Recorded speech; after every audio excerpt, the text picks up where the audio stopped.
Welcome to part 2 of Electrolyte Imbalances. This will be an interactive lesson and you will be prompted when to participate. Okay, we now will resume to look at the remainder of the electrolytes. In this lesson, we will discuss the imbalances of calcium, chloride, magnesium, and phosphorus. Click on the button for each individual electrolyte to see information related to the imbalances of those electrolytes. Remember, we will not be discussing sodium or potassium in this lesson because we reviewed them in part 1. After reviewing the remaining electrolytes, click on the arrow below to continue in this lesson.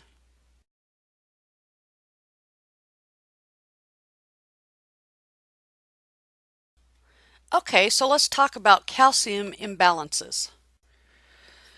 The first imbalance to discuss will be hypocalcemia. Hypocalcemia is a total serum calcium level below 9.0 milligrams per deciliter.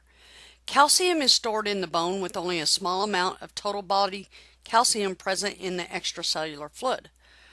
Hypocalcemia is caused by many chronic and acute conditions as well as medical or surgical treatments. Table 13-9 on page 189 of your textbook lists the common causes of hypocalcemia. Some of these are lactose intolerance, diarrhea, kidney failure, Crohn's disease, and many more that are listed in the table. There are many cultures who experience lactose intolerance. Some of these cultures are listed under cultural awareness on page 188 of your textbook. The pathophysiology of hypocalcemia includes that calcium is an excitable membrane stabilizer, regulating depolarization and the generation of action potentials. It decreases sodium movement across excitable membranes, slowing the rate of depolarization. Low serum calcium levels increase sodium movement across excitable membranes, allowing depolarization to occur more easily and in inappropriate times. Actual calcium loss occurs when the absorption of calcium from the GI tract slows or when calcium is lost from the body. Relative calcium loss causes total body calcium amounts to remain normal while serum calcium levels are low. This problem occurs when the unbound calcium in the body is reduced or when parathyroid gland function is decreased. Click the arrow below to continue in this lesson. Acute hypocalcemia results in the rapid onset of life-threatening manifestations, even when the serum calcium level is not very low. Chronic hypocalcemia occurs slowly over time, and excitable membrane manifestations may not be severe because the body has adjusted to the gradual reduction of the serum calcium levels. Collaborative care will include an assessment.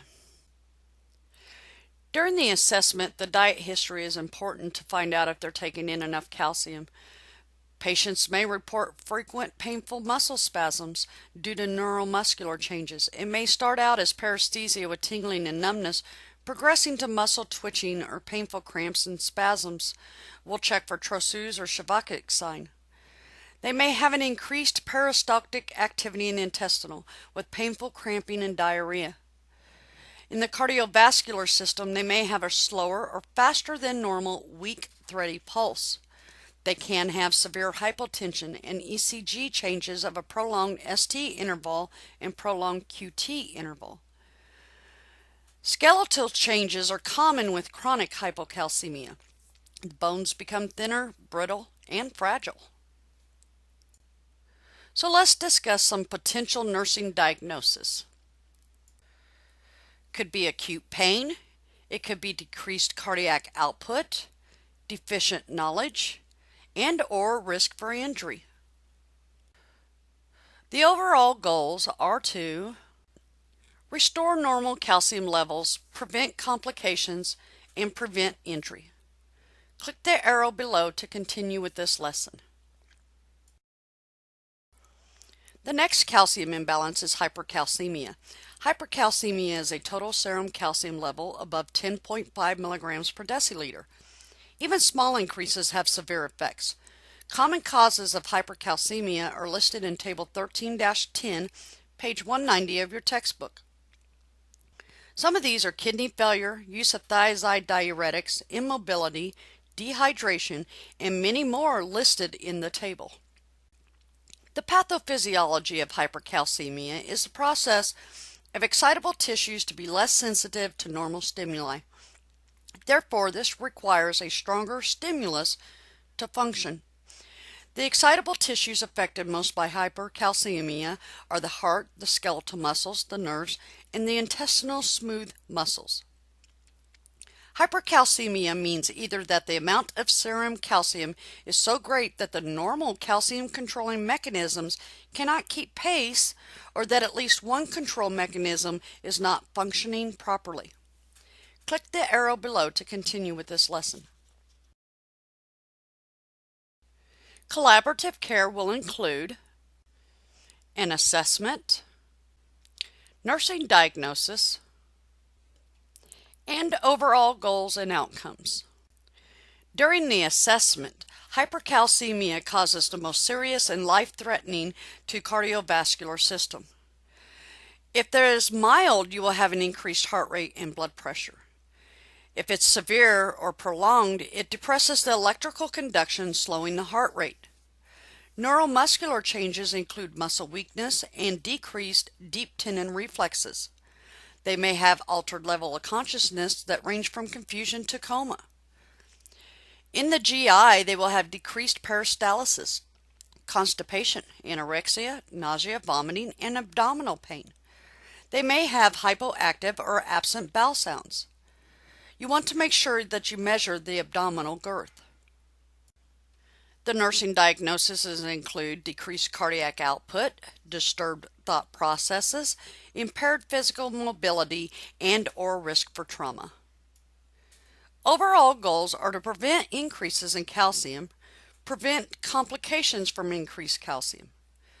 Click the arrow below to continue in this lesson. Chloride imbalances include hypochloremia or hyperchloremia. Chloride is the major anion of the extracellular fluid and works with sodium to maintain extracellular fluid osmotic pressure. Chloride is important in the formation of hydrochloric acid in the stomach. Imbalances of chloride usually occur as a result of other electrolyte imbalances. An exception is chloride loss from excessive vomiting or prolonged gastric suctioning. Imbalances of chloride are usually corrected by interventions for correcting other electrolyte or acid-base problems. Hypochloremia is a chloride range less than 98 milliequivalents per liter and is generally caused by fluid overload, excessive vomiting, diarrhea, adrenal insufficiency, and/or diuretic therapy. Hyperchloremia is a chloride range greater than 106 milliequivalents per liter and is generally caused by metabolic acidosis, respiratory alkalosis, and/or hypercortisolism. Click the arrow below to continue with this lesson. 60% of magnesium is stored in bones and cartilage. One of the magnesium imbalances include hypomagnesemia, which is equal to less than 1.3 milliequivalents per liter. Causes are from either decreased absorption or increased renal magnesium excretion.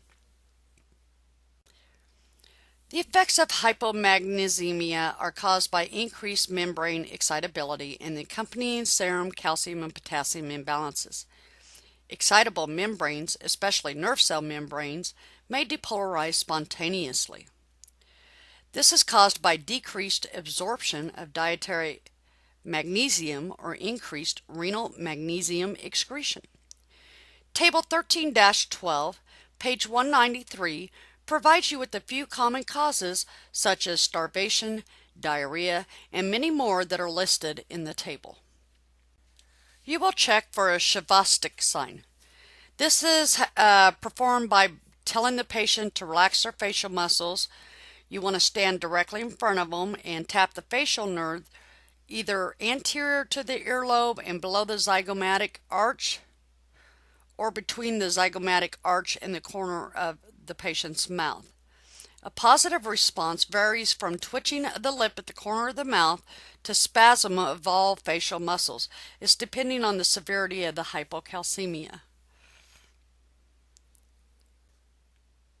Okay, so don't get confused. We discussed with hypomagnesemia that there is an increased membrane excitability and the accompanying serum calcium and potassium imbalances. That's why we check for the Shavastik sign. Click the arrow below to continue with this lesson. So collaborative care will include an assessment. In the assessment, neuromuscular changes can consist of increased impulse transmission from nerve to nerve or skeletal muscle, increased deep tendon reflexes, the positive Shavastik's and Trousseau sign. They may have tetany and seizures with further decretion of magnesium. CNS changes can include psychological depression, psychosis, confusion.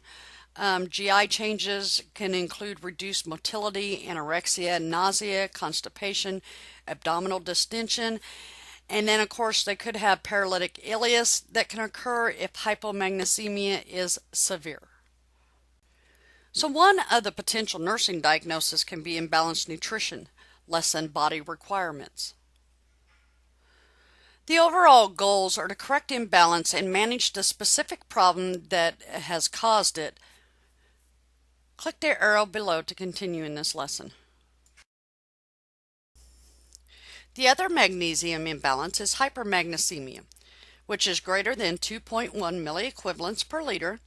It's usually due to an increased intake with a decreased excretion. They will have decreased deep tendon reflexes and potentially decreased respirations.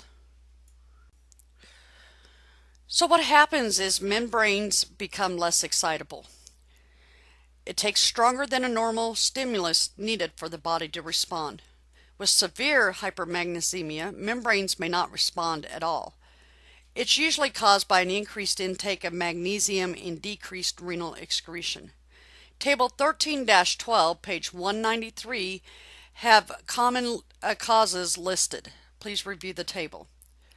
Click the arrow below to continue with this lesson. Collaborative care will include,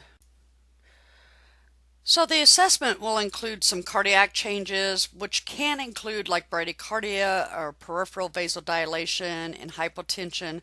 CNS changes could include depressed nerve transmission, drowsy or lethargic, coma if it's prolonged or severe. Neuromuscular changes can include decreased nerve impulse transmission to the skeletal muscles. Deep tendon reflexes are decreased to actually being absent. Voluntary skeletal muscle contractions become progressively weaker and can eventually stop. They could have weak respiratory muscles, which lead to respiratory insufficiency and respiratory failure. Some potential nursing diagnosis would be decreased cardiac output or ineffective breathing pattern. Our overall goals would be to reduce serum magnesium level and correct the underlying problem. Click the arrow below to continue with this lesson.